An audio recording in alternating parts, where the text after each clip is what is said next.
Python short series program के 18 में आपका स्वागत है। आज हम बात करेंगे लूप कंट्रोल स्टेटमेंट के बारे में, जिसमें हम ब्रेक और कंटिन्यू स्टेटमेंट का यूज़ करेंगे।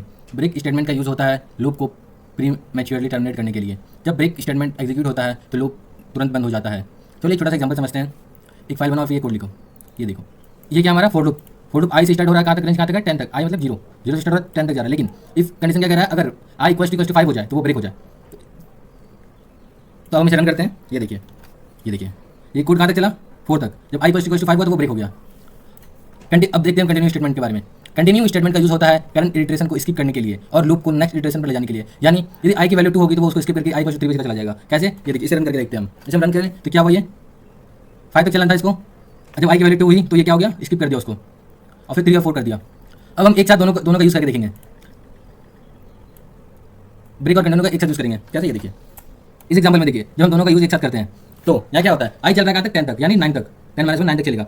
और इसमें दो इफ कंडीशन दिया हुआ है, अगर आई परसेंटेज 2 इक्वल टू यदि वो दो से डिविजिबल है उसको कंटिन्यू कर देना, यानी स्किप कर देना उस नंबर को, यानी स्किप इवन नंबर जो होगा उसको हम स्किप कर देंगे। और अगर इफ आई इक्वल टू 7 हो जाए तो वहाँ से वो ब्रेक हो जाएगा, उसके आगे वो प्रिंट नहीं होगा।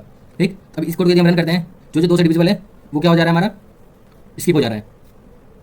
यहाँ क्या वैल्यू है 135। तो ये था लूप कंट्रोल स्टेटमेंट पाइथन में। Don't forget to like share and subscribe for daily 60 second Python lesson. Thank you.